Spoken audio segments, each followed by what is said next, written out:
Olá, muito bom dia. É um prazer ter sua companhia logo tão cedinho. Hoje é dia 26 de janeiro, quinta-feira. O Manhã no Ar está começando e eu convido você aí de casa a conhecer os destaques do programa de hoje. Preso a teia-fogo em colchão dentro da cadeia pública Raimundo Vidal Pessoa. A polícia e o corpo de bombeiros foram chamados para controlar a situação. Agentes penitenciários feitos reféns em rebelião do massacre do Compadre pedem indenização do governo. Eles foram utilizados como escudo humano e chegaram a relatar que houve troca de tiros e eles estavam no meio desse embate. Essa é uma situação muito séria que precisa ser apurada com mais detalhes. Mais um ciclista morre atropelado em Manaus. A morte gerou protestos de atletas e amigos da vítima na noite de ontem. E ainda, o Manhã no Ar faz hoje um alerta sobre o peso das mochilas escolares e as consequências para a saúde das crianças e adolescentes. As regiões mais afetadas na coluna são a dorsal, que fica mais em cima, e a lombar, mais embaixo. No quadro Mais Saúde de hoje, vamos saber os mitos e verdades sobre o consumo das carnes. Consumir carne vermelha faz mal aos ossos? Mito. Tem ainda o Carnaval. O passeio de hoje é pela Unidos do Alvorada. Isso e muito mais a partir de agora. Manhã no Ar, o seu dia começa aqui.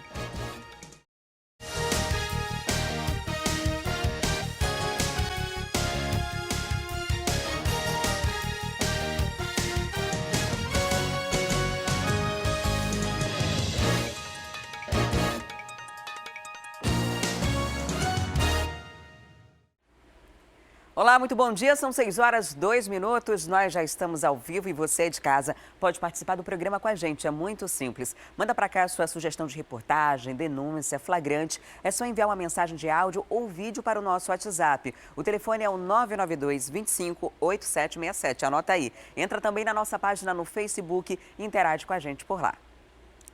E a gente começa essa edição falando do perdão presidencial que foi concedido ao ex-prefeito de Coari, Adail Pinheiro, que está dando o que falar. Ontem, o Ministério Público explicou os motivos que levaram a Justiça a extinguir o processo de exploração sexual de crianças e adolescentes, além de crimes de favorecimento à prostituição infantil. Adail Pinheiro tinha sido condenado a 11 anos e 6 meses de prisão. Desde novembro do ano passado, o ex-prefeito de Coari estava em prisão domiciliar com tornozeleira eletrônica. Mas nessa terça-feira, Adail Pinheiro conseguiu perdão da pena. Ele foi beneficiado por um decreto presidencial estabelecido em dezembro de 2016 pelo presidente Michel Temer. Adail atende a todos os requisitos exigidos no artigo 3º do Decreto 8.940, que concede perdão da pena nos casos de crimes praticados sem grave ameaça ou violência e quando a condenação não for superior a 12 anos. Adail também já havia cumprido 1/4 da pena e não era reincidente. O Ministério Público do Estado foi favorável à extinção da pena. Esses crimes... Ele foi condenado no caput, na cabeça dessas tipificações. E nenhum deles tem o elemento da grave ameaça ou da violência.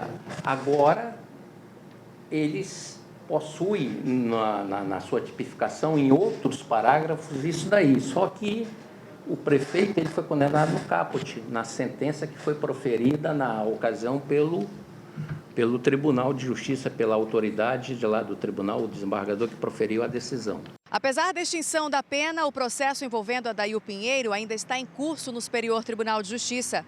Por isso, a defesa diz que não vai parar até conseguir provar a inocência do ex-prefeito. Esse é um caso típico de que o réu foi julgado pela capa e não pelo conteúdo do processo.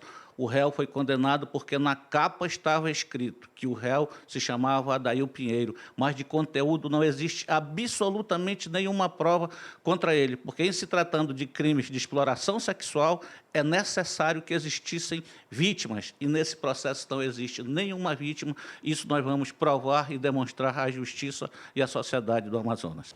Adail Pinheiro foi condenado em 2014 a 11 anos e 10 meses de prisão pelos crimes de favorecimento da prostituição, por induzir a satisfação de impulsos sexuais e por submeter criança ou adolescente à exploração sexual. Em maio do ano passado, o Tribunal de Justiça do Amazonas negou 2 pedidos de soltura. Em novembro, dias depois de ter sido transferido para o regime semiaberto, Adail passou a cumprir prisão domiciliar com tornozeleira eletrônica. O ex-prefeito de Quari ainda responde a outros processos, mas da acusação de exploração sexual, ele está livre. E o ex-prefeito Adail Pinheiro esteve ontem pela manhã na Secretaria de Administração Penitenciária. Ele foi retirar a tornozeleira eletrônica. Mais tarde, em uma rede social, ele publicou uma carta aberta sobre todo esse processo. E disse que a carta é um desabafo sobre os ataques políticos, emocionais e físicos que foi submetido desde 2009. Ele continua afirmando que as acusações sofridas nunca foram provadas e que foi preso, abre aspas, na marra, fecha aspas. Adail Pinheiro escreveu ainda que foi vítima de líderes regionais por causa de sua administração enquanto prefeito de Quari, mas não citou nomes. Ele finalizou a carta dizendo que o momento é de voltar para casa e cuidar da saúde. Esse assunto foi um dos mais comentados ontem nas redes sociais e com toda a razão, principalmente porque a população fica indignada quando vê um perdão de um crime como esse, né? Um dos critérios aí foi que não houve violência. Como não houve violência, né? A gente está falando de exploração sexual de crianças e adolescentes no município de Quari, um crime que por vezes é considerado até mesmo cultural, mas que agride, que tem consequências pelo resto da vida. Um crime que muitas vezes as famílias e principalmente as vítimas não têm coragem de denunciar. E de repente ver uma pessoa que foi condenada a quase 12 anos de prisão ter o perdão da sua dívida depois de ter cumprido aí 1/4 da pena por se encaixar nesses perfis. Isso leva a crer numa questão de que a pessoa não vai responder pelos seus próprios atos, né? De que foi condenado, mas acabou sendo perdoado. Isso deixa em questão as pessoas que sofrem esse mesmo crime. Quem vai ter coragem de denunciar para depois a pessoa que foi condenada ter esse perdão, né? A gente fica com esse questionamento e lamenta que isso tenha acontecido, porque essa pena, se ele tivesse atingido um pouquinho mais, poucos meses a mais, ele atingiria os 12 anos de condenação e, portanto, não poderia ter o perdão dessa dívida, né? Dessa dívida com a justiça. Mas vale lembrar que ele foi inocentado desse caso, mas Adail Pinheiro é acusado de pelo menos mais 70 crimes, são cerca de 70 processos que estão na justiça e ele continua respondendo por isso. Agora esse, que tem grande gravidade aí, ele recebeu perdão, a gente fica se questionando o que vai acontecer daqui para frente. Agora a gente muda de assunto. 12 agentes penitenciários que foram feitos reféns durante a rebelião no massacre do Compage entraram com pedido de indenização e auxílio jurídico na Defensoria Pública do Estado. A ação é coletiva. E desta vez foram os agentes penitenciários que procuraram a Defensoria Pública do Estado. Eles foram utilizados como um escudo humano e chegaram a relatar que houve troca de tiros e eles estavam no meio desse embate. Essa é uma situação muito séria que precisa ser apurada com mais detalhes. Ao todo, são 12. Um deles conversou com exclusividade com Wilson Lima, em matéria exibida no dia 6 de janeiro. Ele contou os momentos de tensão que viveu dentro do presídio.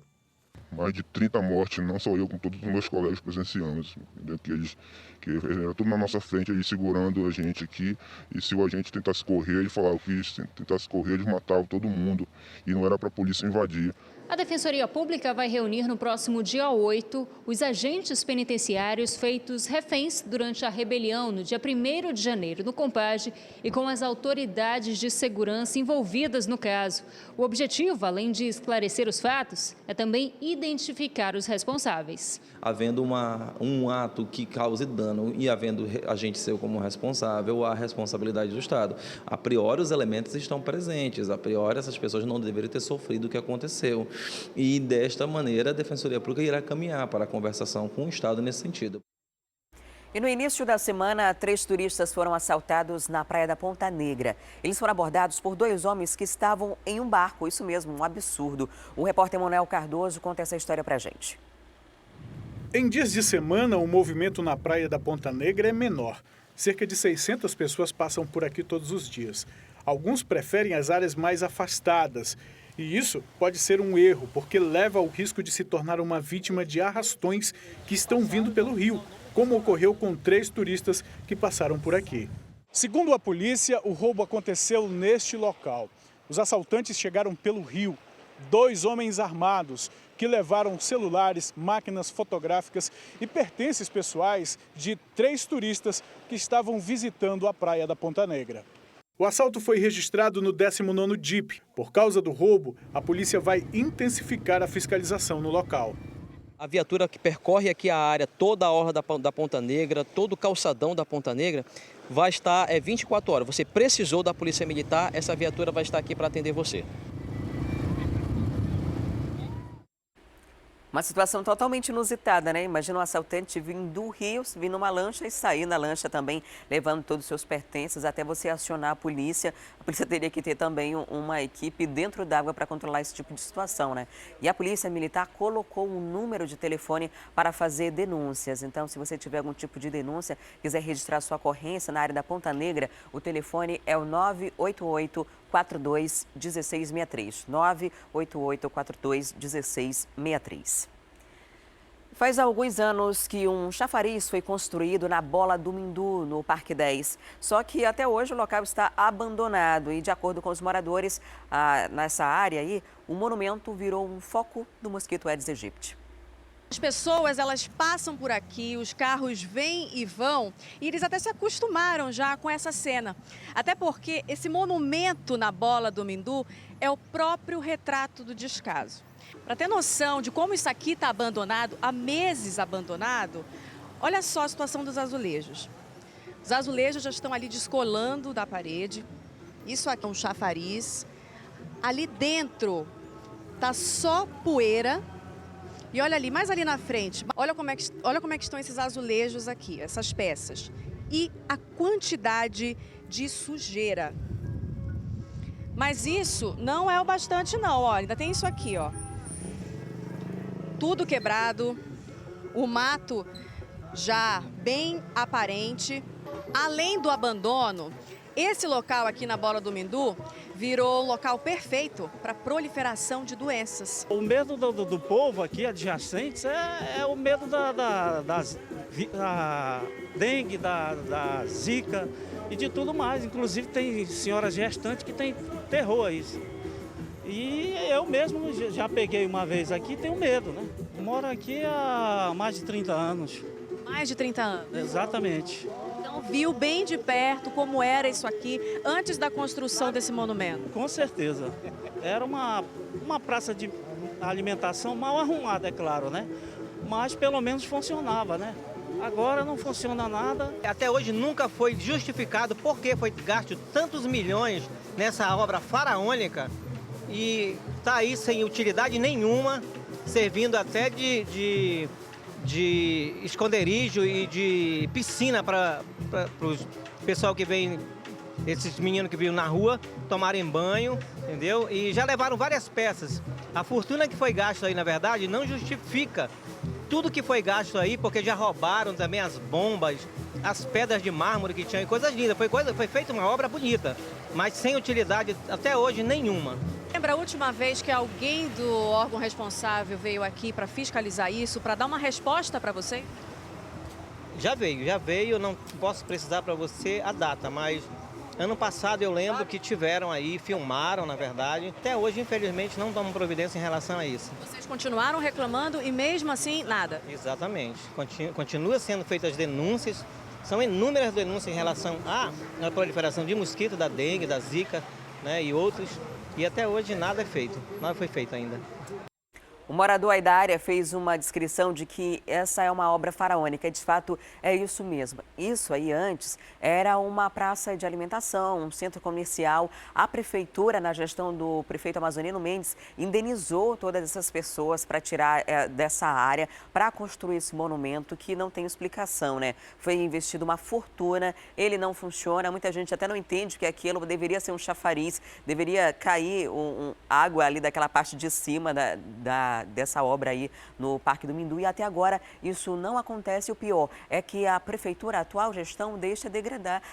A gente já mostrou aqui, já fez denúncia, já procurou a prefeitura e até agora continua do mesmo jeito. Não adianta fazer campanha preventiva de Aedes aegypti, de alerta sobre o mosquito da dengue, se a própria prefeitura não faz a parte dela, que é cuidar do patrimônio público. Se não vai colocar o chafariz para funcionar, tem que ao menos manter a higienização daí, deixar limpo, dar uma condição para que os moradores moradores não sejam contaminados por doenças por conta de uma irresponsabilidade do poder público. A situação é feia, é antiga e precisa de providência. A gente já cobrou várias vezes e vai continuar cobrando até que uma atitude seja tomada.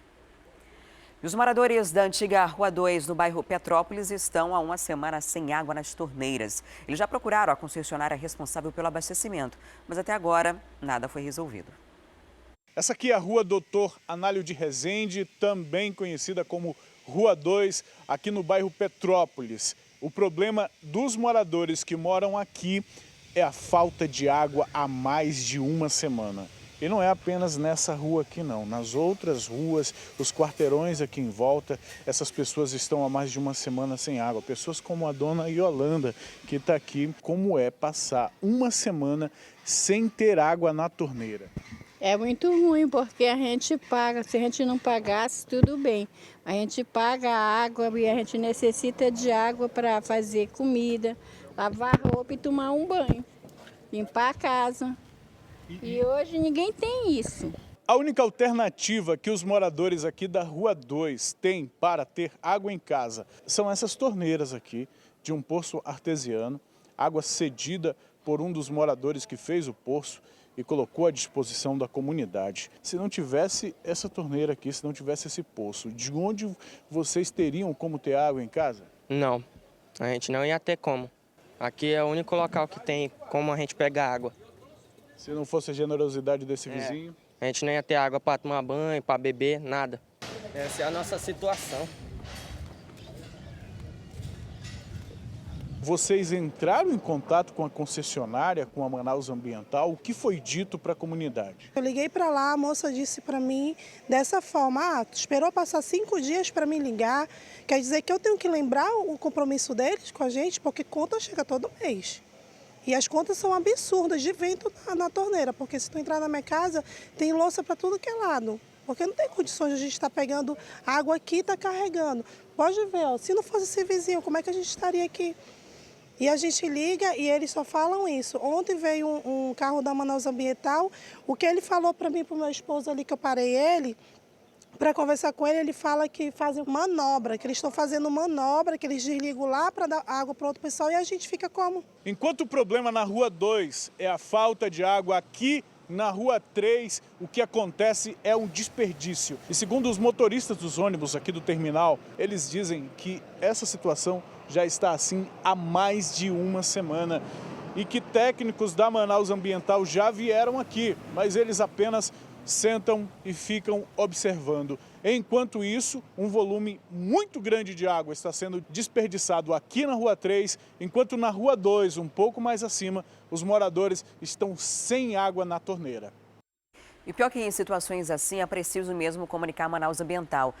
Eles não têm um controle de onde a água está chegando. De acordo com o sistema deles, a água está sendo distribuída. Se houver algum vazamento e não chegar em uma determinada rua, eles não vão ter uma notificação automática. É preciso que a população entre em contato com o órgão. E a gente já falou com a Manaus Ambiental, que informou que a equipe técnica realizou vistorias ontem nas ruas aí do bairro e identificou que a falta d'água foi em decorrência do vazamento da tubulação. As equipes já estão finalizando os serviços de correção e a previsão para a normalização do abastecimento será no decorrer do dia de hoje. Então, hoje mesmo essa água deve voltar à Rua 2, é o que a gente espera.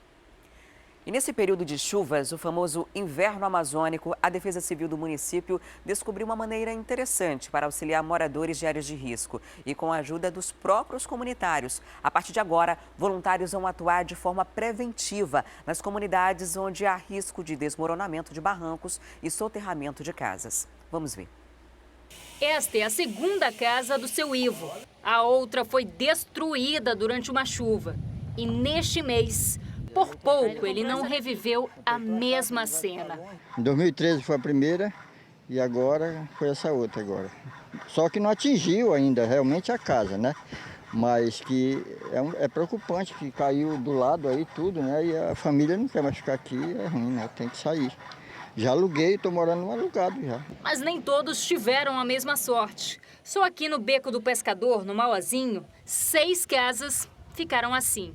É a Defesa Civil que atende este tipo de ocorrência. Só que a demanda é grande. São 734 pontos na cidade que apresentam algum tipo de risco. A alternativa encontrada pelo órgão foi a criação do NUPDEC, um núcleo comunitário de proteção. Esse núcleo é formado pelos próprios moradores, que passam por um treinamento de 1 mês na Defesa Civil. A ideia é fazer com que eles possam dar suporte imediato no caso de uma chuva, por exemplo. Eles atuam em áreas como esta, com risco de desabamento de barrancos, deslizamento de terras e inundações. Seu Alberto é um dos voluntários. A gente chega nesse local para ir para sair, até chegar o pessoal da Defesa Civil, mesmo que eu tenho contato direto com eles, eu ligo para eles, já vem diretamente no local, para eles dar o laudo, aí eles vão dar o laudo deles concreto, entendeu? Que eles que fazem o laudo, eu só faço auxiliar eles. Ele ajuda as mais de 100 famílias que vivem aqui e que se acostumaram a conviver com o medo. 4 semanas atrás que houve um desastre aí que caíram 4 casas. E domingo, após a gente chegar da igreja, nós estávamos todos jantando. A minha irmã mora ali. Quando a gente terminou de jantar, houve outro transtorno, né? E lá em Manacapuru, moradores da rua onde recentemente houve um deslizamento de terra continuam em área condenada pela Defesa Civil por não terem para onde ir. De acordo com a Secretaria Municipal de Assistência Social do município, uma nova reavaliação do valor destinado ao aluguel social será feita. Vamos ver. Após uma semana do deslizamento de terra que derrubou 2 casas, aqui na rua 16 de julho, nossa equipe voltou aqui para falar com os moradores sobre uma outra situação que, na verdade, tem a ver com o acontecimento. Eles tiveram 5 casas interditadas, porém, ainda não tiveram uma resposta da Prefeitura do município sobre para quais locais devem ir. Segundo os moradores, a Defesa Civil do município visitou o local logo após o deslizamento e interditou as casas que apresentam alto risco de desabamento. Porém, sem ter para onde ir, os moradores permanecem no local. Aí eu tenho de sair daqui, eles disseram que nós temos de sair daqui e cadê casa para nós morar? Cadê casa? Não tem casa. Porque assim, o que a gente está querendo na realidade é um canto para morar, né? A gente necessita de um canto para morar. Então, o que está acontecendo é que eles prometeram para a gente uma coisa e na realidade não está sendo cumprido o que eles prometeram, né? Além das 2 casas que desabaram, outras 5 casas foram interditadas pela Defesa Civil do município. E são os moradores dessas 7 casas que não têm para onde ir. E cadê? Para onde nós vamos, né? Eles querem botar nós para onde? Para a rua? Para a rua eu não vou. Enquanto eles não resolverem aqui, daqui eu não saio. De acordo com os moradores, uma equipe da Ação Social também esteve no local para cadastrar as famílias para receber o auxílio do aluguel social. Porém, os moradores dizem que o valor de R$ 350 oferecido pela Prefeitura não é suficiente para alugar outra casa. Não dá, porque a minha filha foi atrás de casa, não encontrou. E quando fala que é para a Prefeitura, eles não querem alugar. Você conseguir alugar uma casa para colocar 2, 3 famílias, como tem aqui, por R$ 350, aonde é essa casa? Cadê essa casa para a gente alugar? Quem que quer alugar? Segundo a secretária municipal de Assistência Social, equipes retornarão no local visando identificar as dificuldades dos moradores e fazer uma reavaliação do valor destinado ao aluguel social. Justamente porque a gente precisa que essas famílias saiam daquela localidade, né? E a gente, nesse momento, já é um segundo momento que a gente conversa, visita o local também onde eles vão morar, para fazer uma avaliação das condições de moradia, das condições de valores, até auxiliar na mudança, nós vamos estar disponibilizando transporte. E o Erison Araújo também traz para a gente a história de uma menina de 4 anos que sofre com problemas de locomoção. Além da situação de saúde delicada, falta estrutura adequada na casa da criança. Nós estamos aqui na Rua Águia, no loteamento 49 da comunidade São João do Meriti, para conhecer uma história de muita superação, mas também de muito sofrimento.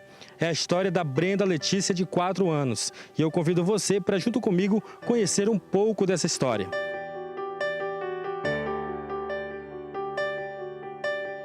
Brenda mora nesta pequena casa junto com seus pais e uma irmãzinha. Segundo a família, ela nasceu com uma doença chamada displasia no quadril, que causa deformidade no osso da pelvis, conhecido popularmente como bacia. Essa doença impede o desenvolvimento dos membros inferiores, causando dificuldades de locomoção. No caso, ela tem que fazer uma cirurgia, mas não é que ela vai andar normal igual a gente, porque ela não aguenta, né? Então, a tendência dela, essa perninha dela aqui tá fina e a outra tá maior. E a tendência é só ela tá perdendo peso, entendeu? Ela não é boa de saúde. Na casa de 2 cômodos, Dona Marcela se divide em cuidar da filha mais nova e de Brenda, que precisa de cuidados especiais. De acordo com a mãe, a maior dificuldade é quando a filha precisa ir ao banheiro.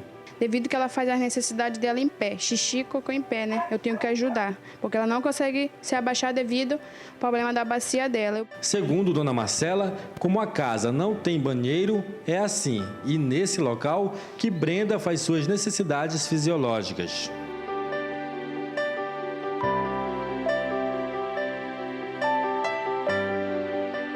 Triste, né? Ela depende de mim, ela tem 4 anos, eu tenho que levar ela aqui pro lado, ficar segurando os braços dela até ela terminar e depois eu lavo ela, né? Porque não tem um banheiro adequado para ela sentar, se apoiar e se segurar, né? A família tem procurado a ajuda dos órgãos de assistência social do município e há 8 meses recebeu a promessa da construção de um banheiro, porém até agora não saiu. E é nesse espaço que a família diz que pode se construir um banheiro adaptado para que a pequena Brenda possa ter um pouco mais de dignidade e possa fazer suas necessidades fisiológicas, claro, com um pouco mais de tranquilidade. Apesar das dificuldades, a família tenta dar uma vida normal para Brenda. E ela até arriscou uma entrevista, mas uma presença inesperada a deixou toda tímida. Eu vou botar olhando. A avó em questão é Dona Francisca, que acompanha de perto o sofrimento da neta. Sofrimento muito grande, porque tem dia que ela está mais ruim, ela não consegue andar e a gente tem que carregar para um lado e outro, entendeu? E a mãe dela tem outra pequenininha, aí é uma luta, aí vai lá para tem que ir para o médico, é uma luta. Brenda, que já estuda, falou o que mais gosta de fazer na escola. Quando a gente brinca, meus colegas, eu brinco com monta, aí depois guarda. Se a vida é com dificuldades, fácil mesmo é arrancar um sorriso dessa pequena, que assim, andando com dificuldades, tem esperança que dias melhores estão por vir.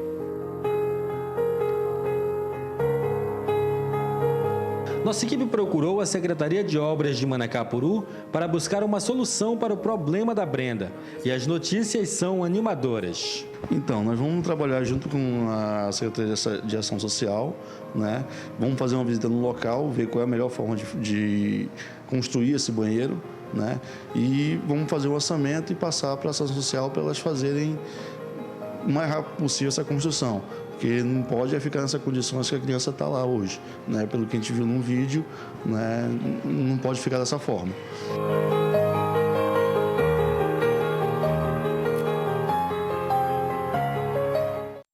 E se você aí de casa tiver interesse em ajudar a pequena Brenda, seja na alimentação, no tratamento de saúde, na estrutura da casa, pode entrar em contato com a nossa produção. O telefone é o 992 25 8767. Esse número é o nosso WhatsApp também, 992 25 8767. E mais um ciclista foi vítima de acidente de trânsito aqui em Manaus. O jovem, identificado como Leonardo Tavares do Nascimento, de apenas 17 anos, morreu atropelado por um ônibus na tarde de ontem na Avenida Constantino Neri. Quem vai dar mais detalhes sobre esse assunto é a repórter Larissa Santiago. Olá, Larissa, bom dia. Um motorista não prestou socorro, fugiu do local, foi isso mesmo? É isso mesmo, Adriane. Bom dia para você. O motorista, ele fugiu do local, sim. Ele não teve o nome revelado e teria saído de lá com medo de retaliações. Esse acidente foi por volta das 4 horas da tarde de ontem na Avenida Constantino Neri, no sentido centro-bairro, ali pertinho da Fametro. Como você falou, envolveu um ônibus coletivo da linha 324 da empresa Vega. O Leonardo, ele chegou a ser socorrido pelo SAMU, mas ele morreu no local. Os familiares disseram que ele não apenas gostava de andar de bicicleta, como ele também era acostumado a fazer isso, mesmo porque ele fazia esse percurso todos os dias para chegar até o trabalho, que era para onde ele estava indo na hora do acidente.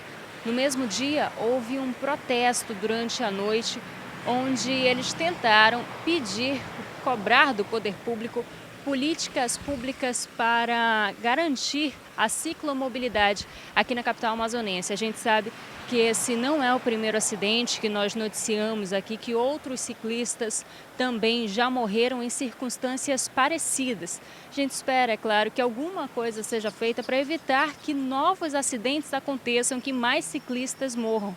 Inclusive, um amigo da vítima conversou com uma equipe do portal A Crítica e falou sobre essa situação. Vamos ouvir. Ele vem de casa, assim, numa faixa de 3h30 para vir trabalhar. Ele trabalha comigo lá.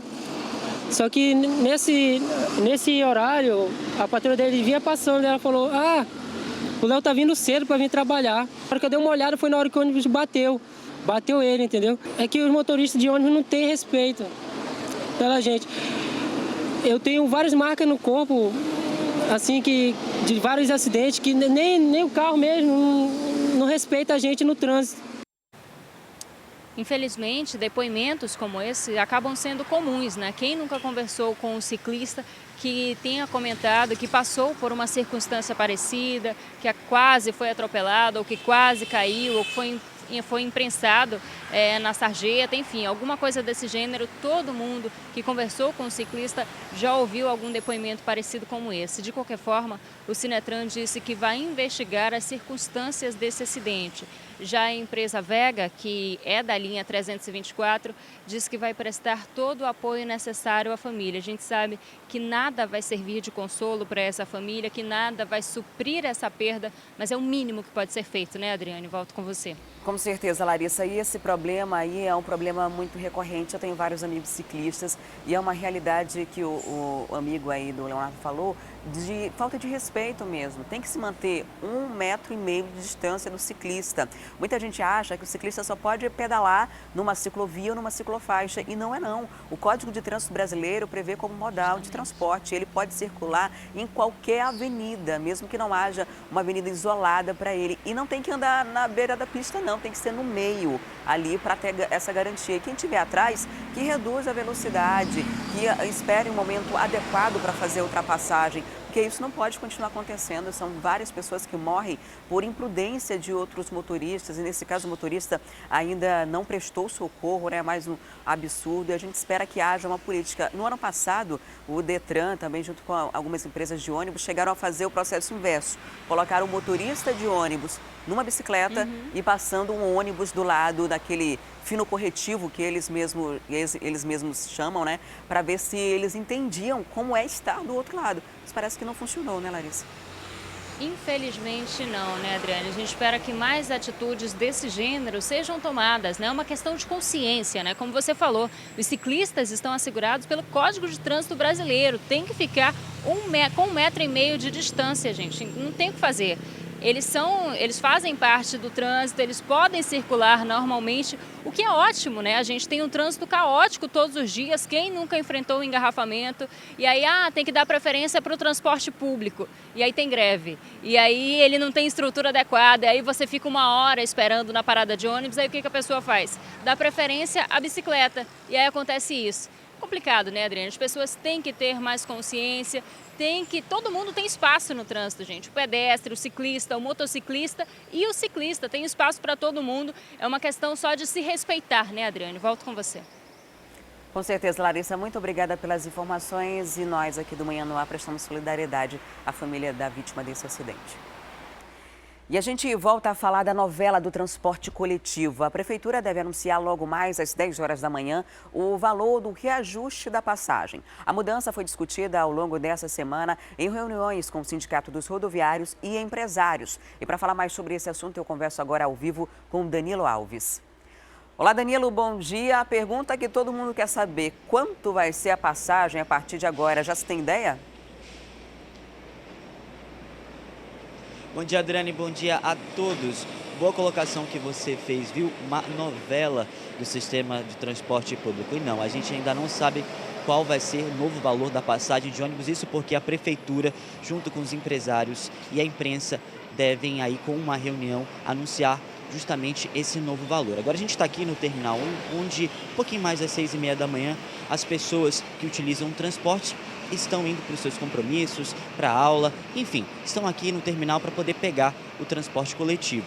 E a gente aqui, como imprensa, tá para perguntar para eles, né, o que eles acham sobre esse reajuste, se eles já sabem desse novo reajuste. Antes disso, a gente vai falar algumas informações sobre toda essa novela relacionada ao sistema. Bom, essa semana foi anunciado o novo reajuste, já que houve greves do sistema, dos motoristas e também dos cobradores, além, lógico, do ano passado de ter uma ameaça de aumento. A gente sabe que houve aí uma ameaça de que o sistema, no caso, o aumento da passagem ia sair aí de R$ 3,00 para R$ 3,25, voltou, né, atrás da prefeitura junto com as empresas, enfim, como você falou, é uma novela e agora, né, depois dessa reunião, por conta de toda essa situação que aconteceu no sistema, foi anunciada esse reajuste da passagem de ônibus. Vamos tentar falar com as pessoas aqui agora para poder saber o que elas acham, se elas realmente sabem que vai haver esse reajuste. A gente sabe que nessa hora da manhã muita gente aí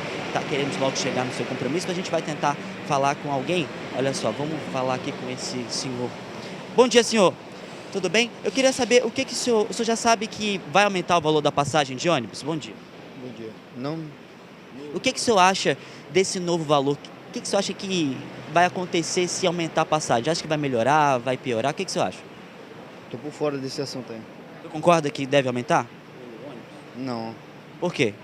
Rapaz, tem muita gente que eu pouco trabalho, aí fica difícil. Acha que a crise está afetando todo mundo, não deve aumentar agora?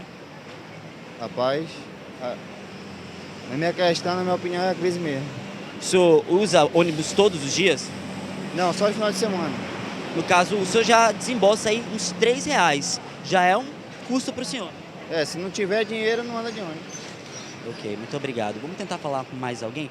Olha só, a gente sabe que os idosos não pagam mais ônibus, mas a gente vê, olha só, as pessoas com muitos objetos, eu acho que devem ter vindo da feira. Muito bom dia para vocês. Deixa eu lhe perguntar, a senhora já sabe que vai aumentar o valor do ônibus?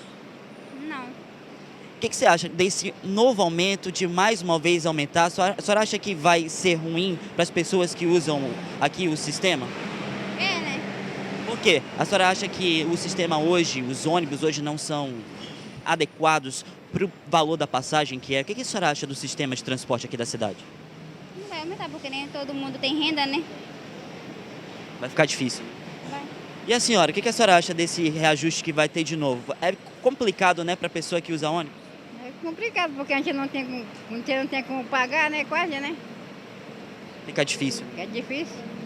Então, esse é o drama que as pessoas passam. Olha, muita gente aqui, essa linha aqui, por falar para vocês, é a linha do 444. Quem utilizou essa linha para principalmente ir lá para o Detran, ali para a zona norte da cidade, próximo de Santa Etervina, sabe muito bem que essa linha é uma linha complicada porque passa alguns ônibus só, assim, de hora em hora e sempre vai lotado. Eu sei porque eu mesmo já utilizei essa linha para poder fazer meu treinamento lá no Detran. Então, ó, sempre que tá aqui, ó, muita gente nessa linha para esperar o ônibus. Eu vou tentar falar mais com uma gente. Aqui, ó. Bom dia, senhor. O senhor já sabe que vai aumentar aqui a passagem de ônibus aqui na cidade? Eu vi comentário já. O que o senhor acha desse novo aumento? Você acha que é certo ou não? Eu acho que não, né? A frota de ônibus de Manaus é precária, né? Se você for pegar ônibus que vai para a Zona Leste, você vê as condições dos transportes, né? Sem contar também que é lotado os ônibus todo o tempo, né? O senhor pega ônibus todo dia? Na verdade, como eu moro na Zona Leste, eu trabalho no sentido Ceasa ali, eu não utilizo o ônibus, eu vou de lotação. Que se eu for de ônibus, eu só vou chegar no trabalho atrasado. Então, já sabe, né? Já sabe como é que é. O sistema é precário, como é que o senhor falou, e aí se aumentar ainda mais, acha que vai melhorar alguma coisa ou não? Não, vai melhorar para eles, que eles vão ganhar mais, né? Mesma coisa. Pois é, né? Muito obrigado para você. Essa é a opinião da população, Adriane. E a gente sabe que toda vez que a gente faz um Fala Povo desse, vai às ruas para perguntar da população, eles sempre falam que realmente deve haver o reajuste, já que a prefeitura mesmo anunciou, mas as pessoas que sentem na pele todos os dias, passando todos os dias, entrando nos ônibus, vendo como é que é o sistema, não apoiam, não.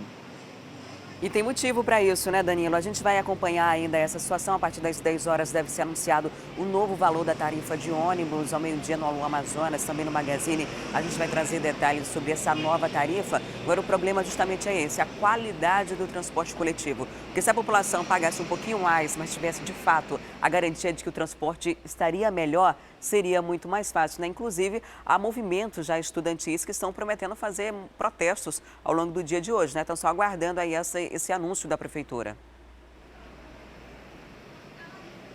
Isso mesmo, além do movimento estudantil que deve fazer um ato bem aqui em frente ao Cinetran, aqui na Avenida Constantino Neri, os órgãos de defesa do consumidor e também o Ministério Público devem aguardar aí uma resposta desse anúncio dessa nova passagem, desse novo valor. Algumas pessoas aqui mesmo até deram um palpite que pode ser R$ 3,50, até R$ 3,75, enfim. Deve aguardar mesmo o novo valor da passagem de ônibus para saber, para justamente os órgãos de defesa do consumidor, junto lá da Câmara Municipal da cidade e também o Ministério Público, para realmente relatar se esse preço é abusivo. Porque o que acontece? A Prefeitura deve apresentar, junto com a SMT, uma planilha de custos para saber qual vai ser o novo valor. Porque antes mesmo da gente saber que já deveria ter acontecido esse aumento, o próprio Cinetran já tinha avisado que que apesar desse aumento de 13,25, 13,50 para o sistema, ainda assim eles ficariam no vermelho. E aí nunca apresentaram custos para a gente, a planilha para a gente. E agora, finalmente, a Prefeitura, com a SMTU, deve apresentar essa planilha para saber realmente se esse valor condiz, para saber se o sistema vai melhorar. Mas não vai ser só esse, não, Adriane, o pronunciamento que a Prefeitura vai fazer. A Prefeitura também vai lançar um aplicativo. Esse aplicativo é o Cadê o Meu Ônibus? Os mais de 1.600 ônibus aqui da cidade, com o GPS, vão receber aí esse aplicativo para justamente o usuário de ônibus saber onde está o ônibus, onde está localizado o ônibus, para não esperar tanto tempo na parada. A gente espera realmente que isso funcione, porque já existe um aplicativo independente, né, de uma empresa que também é independente, cuida aqui do sistema, do trânsito da cidade, já existe um aplicativo. Agora a Prefeitura já tinha avisado que é um aplicativo diferente. Isso que a gente espera que funcione mesmo, porque esperar já há muito tempo aqui na parada de ônibus, como eu acabei de falar, do 444, além do sistema precário, além do ônibus lotado, esperar um ônibus e além disso ainda tem o reajuste da passagem, não dá para acontecer, não dá para ficar assim. A gente aguarda esse valor então novo que a Prefeitura deve anunciar às 10 horas da manhã, Adriane. Obrigada, Danilo, pelas informações. Até daqui a pouco.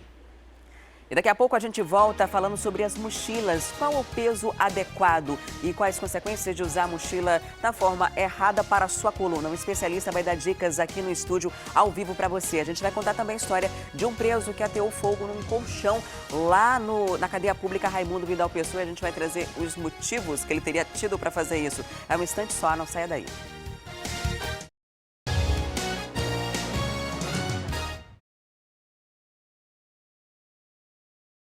Neste ano, você terá mais amor, porque terá todo o carinho no atendimento no DP. Quinta, TV 40 Samsung LED Smart, 1.649. TV 32 Samsung Smart, 1.190. Pneu Cylon A3 195/6015, 189. Edredom Tenburg Microfibra Light, 36,90. Ração Confiança Cães Adulto 10 quilos, 32,90. Feliz Ano Novo. Feliz ofertas no DP. Quiropraxia, um método eficaz de rápido alívio no tratamento da coluna através do realinhamento dos ossos. Dores na coluna? O tratamento pode estar aqui. Clínica de Saúde da Coluna. Quiropraxia, a arte de curar com as mãos. Este sábado, o Central da Folia recebe as escolas de samba Reino Unido da Liberdade e Vila da Barra. Tem também a presença especial do Pagode da Resistência ao vivo. É sábado às 11 da manhã. Esperamos por você, hein? É a Central da Folia. Oferecimento Skol, Amazonas Shopping, Fogás, Ásia Fashion, Laboratório CDL, Cimento Mizu. Quer construir ou reformar? Na Paulista dá. A Queluz tem a solução eficiente em energia para a sua casa ou empresa. Kit freezer solar 10 de 990. Kit solar 200 watts suporta 5 lâmpadas, uma TV e um receptor via satélite 10 de 289. Consulte-nos para outras potências e aplicações. Sistema solar Ecolágua torna potável águas de rios e poços 10 de 1.199. Lâmpada LED tubular 18 watts 14,90. Acima de R$1.000 em até 10 vezes nos cartões sem juros. Rua Recife 5019, Flores. Revele seus momentos mais felizes na Fotocentro. Acima de 300 fotos, pague somente 50 centavos na pasta pronta. Fotos para documentos, restauração fotográficas e convites em geral. E não perca a nossa grande promoção, carimbos de CNPJ e assinatura por apenas R$15. Fazemos também a amolação de ferramentas. Fotocentro, Rua Henrique Martins, esquina com a instalação. Fone 3232-0697. Raimo apresenta Volta às Aulas com Férias Marcadas. Prepare-se para arrumar a mochila e as malas também, porque a Raimo vai presentear você e um acompanhante com uma viagem super bacana. A cada R$100 você ganha um cupom para concorrer a esse presentão. Uma dica, comprando um pacote de papel criativo A4, você ganha cupom em dobro. Aproveite essas ofertas. Papel criativo com 104 folhas, R$7,50. Papel chamequinho com 100 folhas, R$3,50. Chamex com 500 folhas, R$14,45. Promoção Volta às Aulas com Férias Marcadas é só na Raimo. Faltam 30 dias para o desfile das escolas de samba de Manaus. Transmissão ao vivo, aqui na TV A Crítica. Oferecimento: Skol, Amazonas Shopping, Fogás, Ásia Fashion, Laboratório CDL, Cimento Mizu. Quer construir ou reformar? Na Paulista dá! Escolha sempre Eliar, a única bateria que oferece guincho grátis 24 horas, tecnologia de ponta e a mais recomendada por especialistas. O seu carro vai muito além da partida. Eliar, nas melhores lojas automotivas de Manaus. Ei, maninho, quer ganhar um Corolla mais 14 mil? Neste domingo, a Amazonas da Sorte tem um Corolla mais 14 mil só no quarto prêmio. Uma maravilhosa premiação esperando por você. Amazonas da Sorte, sua felicidade é aqui. Faça o seu tratamento dentário com dentistas especializados e deixe sua autoestima falar por você. Dentista, cuidando do sorriso do Brasil. Qualidade e garantia ao alcance de todos, com preços que você vai se surpreender. Dentista, cuidando do sorriso do Brasil. 6h47, estamos de volta com o Manhã no Ar. Fique atento ao horário para não perder o seu compromisso do dia. Olha, no início do ano letivo, para as crianças, os pais precisam ficar atentos ao peso que os filhos carregam nas mochilas. Quando as bolsas estão muito pesadas, elas podem acarretar problemas na coluna deles para o resto da vida. Vamos ver na reportagem de Danilo Alves e Ivonei Oliveira. As aulas nem começaram direito e uma das tarefas mais pesadas para o aluno na escola é, sem dúvida, carregar as mochilas cheias de livros, cadernos, lápis, até a coluna dizer chega, não dá mais. Já imaginou? O ano letivo tem cerca de 200 dias, que dão em torno de 800 horas, e em média 5% desse tempo, lá estão as crianças, com as mochilas nas costas. Isso sem contar o tempo do reforço e dos cursos. Se não tá fácil para os adultos usarem mochila nas costas, imagina para as crianças. De acordo com o Instituto de Traumatortopedia, nome difícil, né? Traumatortopedia. Enfim, o peso da mochila tem que corresponder com 10% do peso das pessoas. Por exemplo, uma criança com 30 quilos só pode carregar nas costas até 3 quilos.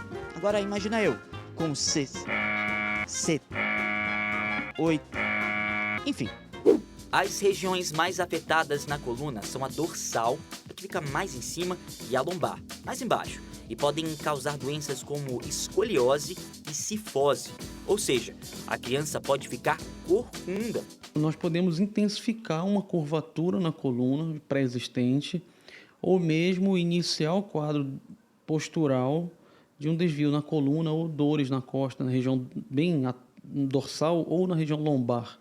Isso são causas correlacionadas com peso em exagero ou mau manuseio da própria mochila. Existem algumas orientações para usar as mochilas de maneira mais certa. Então, a mochila preferencial é que tem 2 alças que pegam nos 2 ombros, que tem algum suporte peitoral ou até abdominal, isso dá um suporte melhor na distribuição de carga na coluna. Quanto àquelas mochilas de uso de rodinhas, elas podem ser empregadas, elas têm um benefício de não jogar carga sobre a coluna. No entanto, se a alça que a criança vai puxar ficar acima do quadril, ela vai ter um machucado no ombro ou no punho. Giovana tem 10 anos e 25 quilos. Vai para o 6º ano e tem várias matérias para estudar. Matemática, português, arte, inglês, espanhol, geografia e história. E cada um tem um livro? Sim. Foi então que a dona Rose viu que a filha não tinha condições de carregar tanto peso e por isso comprou a mochila de rodinhas para a menina. Vai somar com os cadernos, com aquelas bolsinhas de colocar lápis, caneta. E aí somando tudo, os livros grossos, né, que são aqueles assim, não tem condições da criança aguentar o peso na coluna. Pois é, mas com a crise não tá dando para comprar uma mochila dessas não. O preço nas lojas vai de 100 até 500 reais. Por isso ela decidiu vir até a essa oficina, onde conserta bolsas para transformar a mochila de costas em rodinhas. E o custo é menor, cerca de 70%. Ao invés de você comprar uma mochila de 400, 500, você compra de 80 e você gasta 50, 40, 30, dependendo do material, né? Outra dica bem legal é você ir até as grandes lojas onde vendem mochilas e malas e perguntar pelo setor de avarias. Lá você escolhe o produto que está com defeito. Essa mochila, por exemplo, normal ela custa cerca de 300 reais. Ela está com um zíper quebrado, tá vendo? Não está fechando. Custou 80 reais para o cliente. Agora, qual é a solução? É só você trazer aqui para uma oficina e consertar o zíper. O serviço é em média R$ 35 reais, ou seja, 80 da mochila com defeito, mais 35 do conserto, sai aí R$ 115 reais, um preço bem menor do que você comprasse um produto na loja. Rose fez isso. A filha e o bolso ficaram satisfeitos. Perfeito, saiu em conta, muito bom.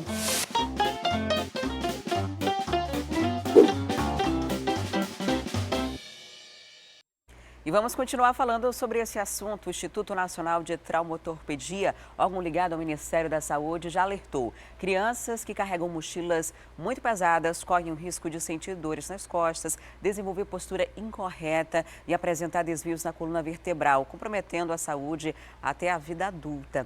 E é importante que os pais fiquem atentos aos transtornos gerados pelo peso exagerado das mochilas. E para dar dicas de otimizar esse ato tão comum na vida dos estudantes, nós convidamos aqui para o Manhã no Ar o médico ortopedista Diego Cabrejos. Bom dia, seja muito bem-vindo ao programa. Bom dia aos ouvintes.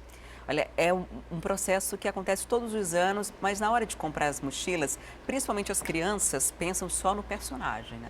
Elas não têm muita preocupação no personagem, na cor, com a saúde. Então, cabe os pais estarem atentos a isso. O senhor recebe muitos casos de crianças com problema na coluna? É uma situação que ela pode, junto com outros fatores, levar a um quadro de problema da coluna, mas não é tão frequente assim.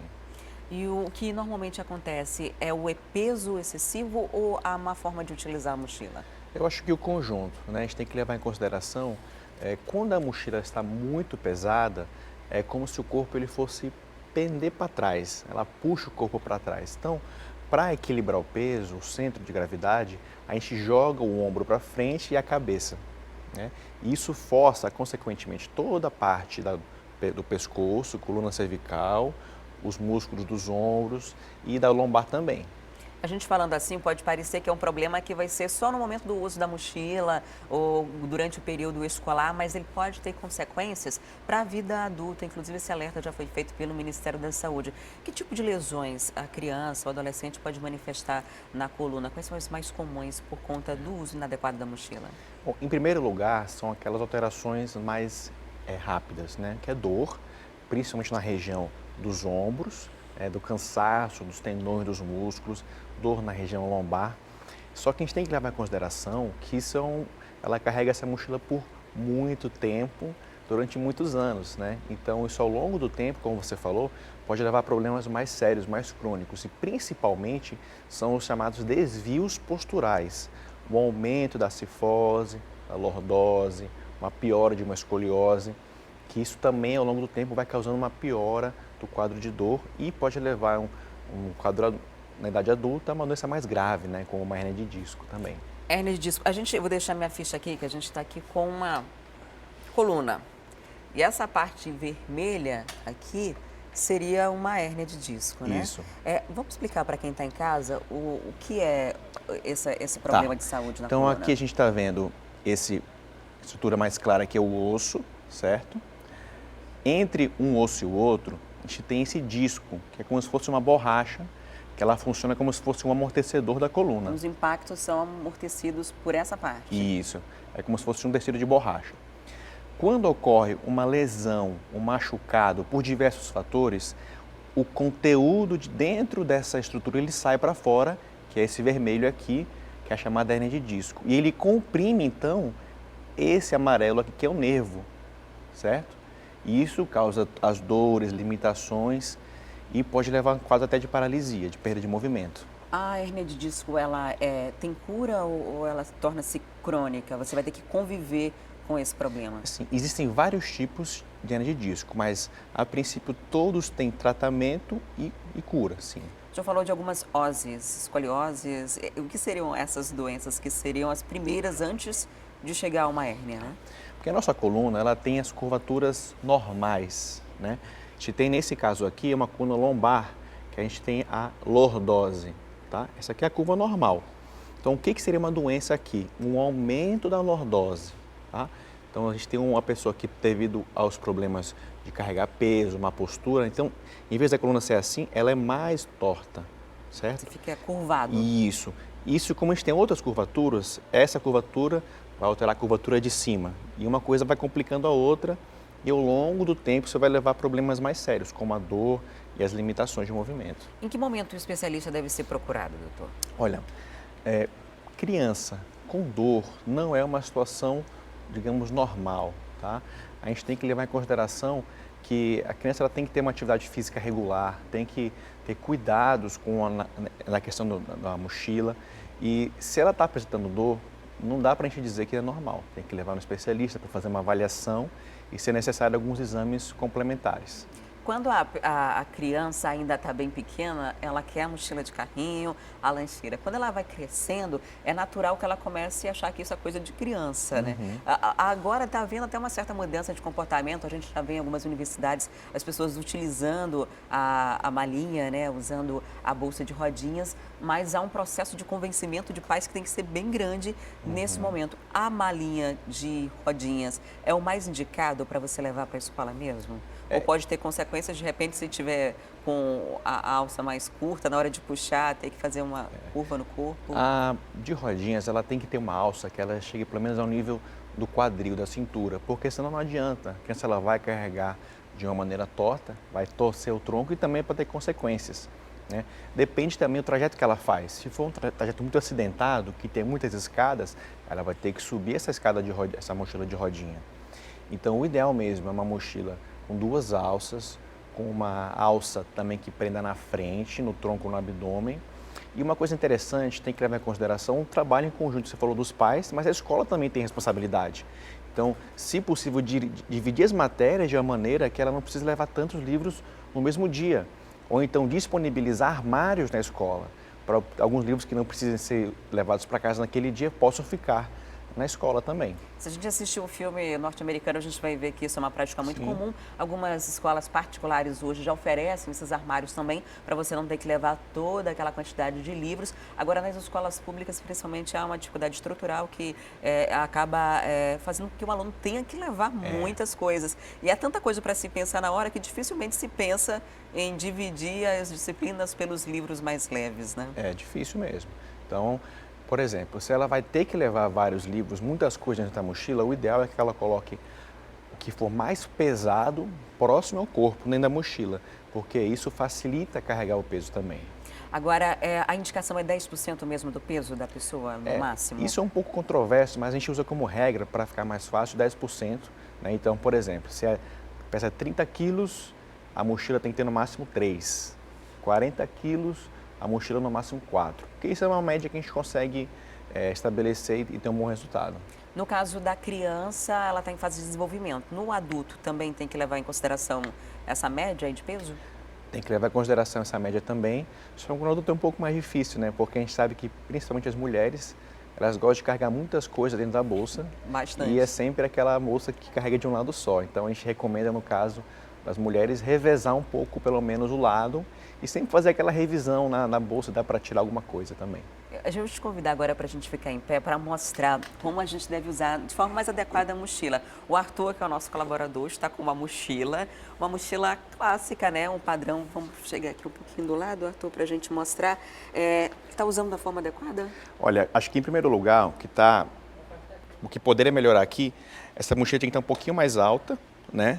Aqui em relação... Encurtar, no caso, a alça. Encurtar a alça aqui, para que ela fique um pouco acima aqui do nível do quadril dele. Porque assim, ele vai ter uma sobrecarga para trás, certo? Vira um pouquinho, eu acho. Assim. Você pode ver o que acontece. Quando a mochila está pesada, o corpo ele vira um pouco para trás e ele tem que torcer aqui o ombro para frente. Isso vai levar a uns problemas posturais. Então, acho que, em primeiro lugar, nesse caso dele aqui, subir a mochila. E para que ficasse melhor ainda, teria que ser uma mochila com uma alça na frente, né? Aquelas mochilas que tem uma fita anterior.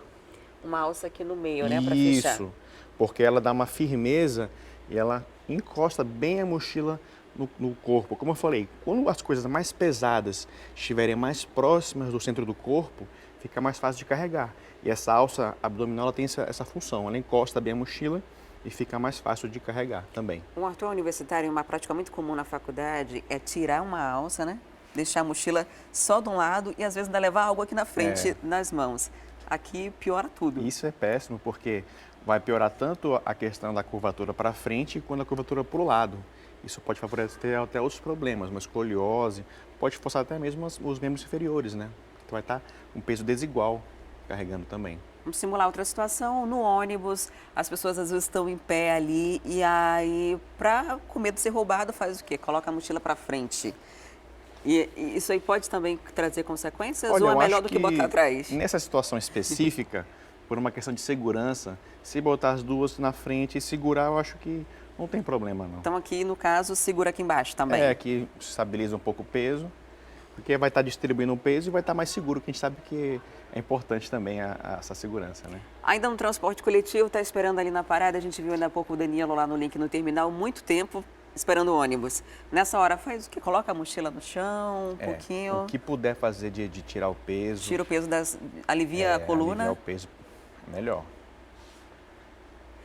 Esse tipo de bolsa é uma bolsa muito utilizada, mas tem aquela outra que é a transversal, né? Que acaba ficando só de um lado.